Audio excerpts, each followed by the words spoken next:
In today's video, we're going to tour Mariah's 2019 Ford Transit van conversion.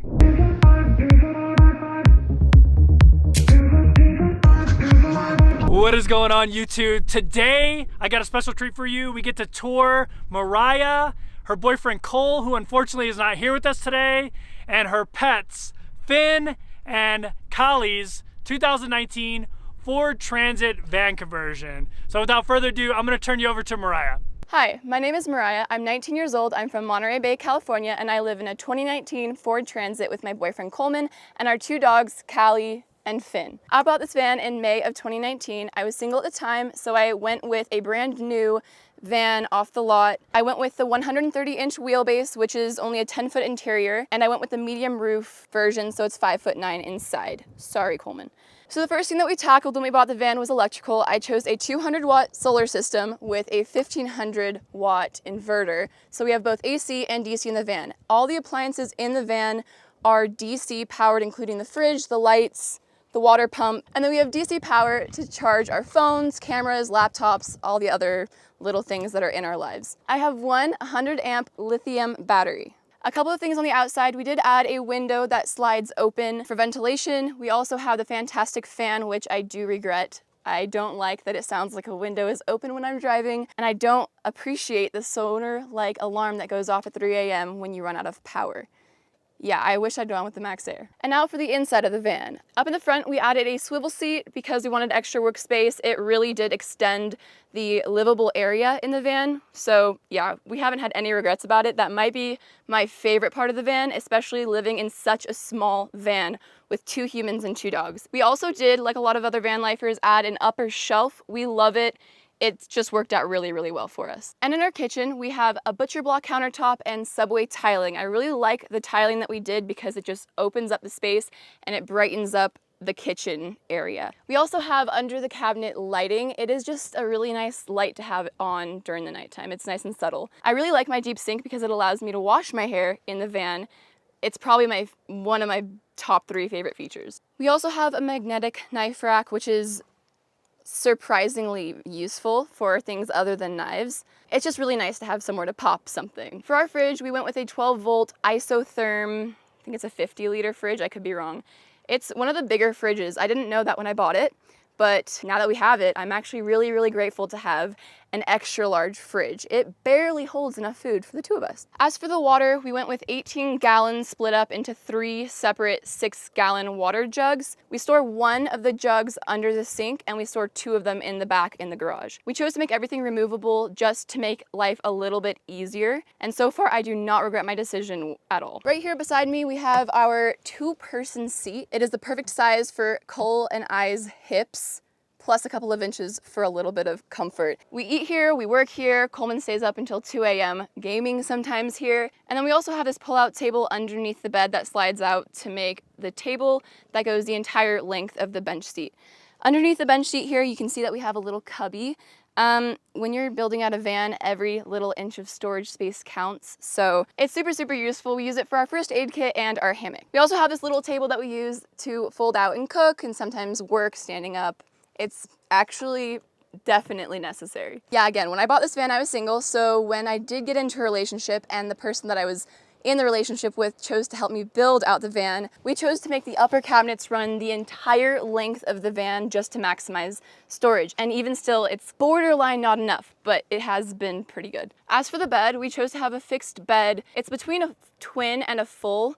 It's pretty small for the 2 of us, but lengthwise it is exactly 6 foot. And to make it 6 foot, it actually complicated the build immensely because we had to add window bump outs. And another plus of having the fixed bed is of course the under the bed storage, which is huge. We chose to split up our garage into 3 separate compartments. One you can access from the front, and we actually made it a kind of a dog crate. The other 2, one's used for water storage and the other one is used for our electrical system. If you're enjoying my van tour or you're enjoying Finn, give it a big thumbs up and subscribe to Kevin's channel for more content like this. If you want to see more about me, you can check out my Instagram. It's MariahTheWind_. I also have a YouTube channel which is under Mariah Alice, and both of those are linked in the description down below. How much of your relationship with Cole was spent building your van? most of our relationship has been spent building this van and then living in it in very, very close quarters. When we first started dating, I already had the van and Cole was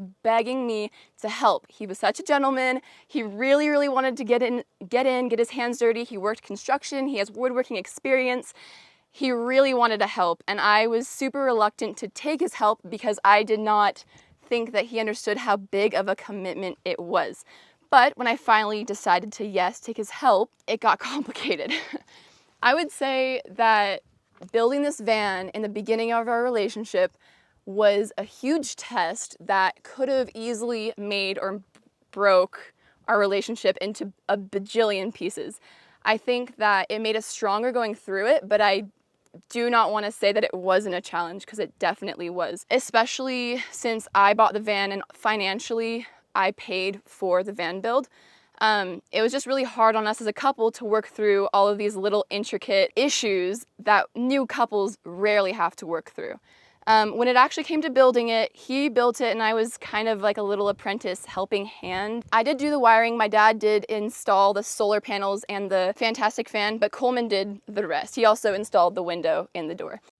What advice would you have for someone considering this lifestyle? So yeah, I just think that patience is big, and just learning how to adapt to this very, very strange alternative way of doing life is just big. But I will say, now that we've gone through this, I cannot wait for the day that he builds our tiny house. How have you been able to fund your van life adventure? To be frank, it just took years and years and years of saving. I wanted to do van life back in 2016 when I was 16, 17 years old.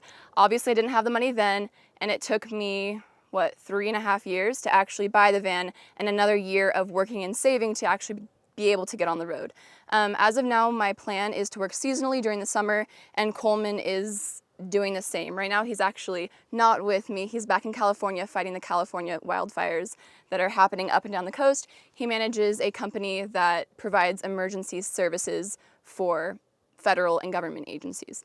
If you could change one thing about your van, what would you change?